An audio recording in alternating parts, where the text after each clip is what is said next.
ഞാൻ B J P നേരത്തെ മനസ്സിലാക്കിയിട്ടുള്ള സത്യം എന്താ അറിയോ? ബി ജെ പിക്ക് ഭയങ്കര വിഷണറി ആയിട്ടുള്ള രാജ്യത്തെ രാഷ്ട്രീയ പാർട്ടിയാണ് ബി ജെ പി. അവർക്ക് എപ്പോൾ കേരളം പിടിക്കണമെന്നതിനെ കുറിച്ച് വളരെ വ്യക്തമായൊരു പ്ലാൻ ഉണ്ട് അവർക്ക്.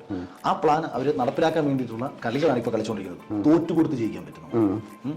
ചില സ്ഥലത്ത് ഇപ്പോൾ പുലി പതുങ്ങുന്നത് കുതിക്കാനാണെന്ന് പറയുന്നത് പോലെ നമ്മൾ സ്വയം തോറ്റുകൊണ്ട് ഭാവിയിൽ നമുക്ക് ജയിക്കാൻ പറ്റും. ചിലർ വിചാരിക്കും ജയിച്ചെന്ന്, പക്ഷേ അത് താൽക്കാലിക ജയമായിരിക്കും. ഇപ്പോഴത്തെ കമ്മ്യൂണിസ്റ്റ് പാർട്ടിയെ വീണ്ടും ഒരു 5 വർഷം കൂടെ കേരളത്തിൽ ഭരിച്ചാൽ സ്വാഭാവികമായും ഈ പാർട്ടിയിൽ പ്രശ്നങ്ങൾ സംഭവിക്കും. ഇപ്പം തന്നെ പ്രശ്നങ്ങൾ സംഭവിച്ചുകൊണ്ടേയിരിക്കുന്നു.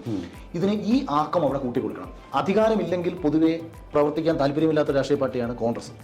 അധികാരം നഷ്ടപ്പെട്ട് പഞ്ചായത്തും ഇല്ല, ജില്ലാ പഞ്ചായത്തും ഇല്ല, MLA ഇല്ല, ആരുമില്ല, നോക്കാനും കാണാനും ആരുമില്ല എന്ന് വരുന്നതോടുകൂടി അടുത്ത 5 വർഷം കൊണ്ട് കോൺഗ്രസ് അധികാരത്തിലില്ല എന്നുണ്ടെന്നുണ്ടെങ്കിൽ കോൺഗ്രസിൽ ക്ഷീണം സംഭവിക്കുകയും അധികാരം നൽകി ആ പാർട്ടിയെ നശിപ്പിക്കുകയും അധികാരത്തിൽ നിന്ന് മാറ്റി നിർത്തി കോൺഗ്രസിനെ നശിപ്പിക്കുകയും അതിനുശേഷം ഇവിടെ രൂപീകരിക്കപ്പെടുന്ന ഒരു വർഗീയ വികാരം പതിയെ ആളി കത്തിക്കൊണ്ടിരിക്കുകയാണ് നമുക്കിടയിൽ. അത് ഇപ്പോൾ പണ്ട് ഹിന്ദു സമുദായം ആയിരുന്നു ബി ജെ പിക്കൊപ്പം സപ്പോർട്ട് ചെയ്തിരുന്നെങ്കിൽ പതിയെ അത് ക്രിസ്ത്യൻ സമുദായം കൂടിയായി മാറി.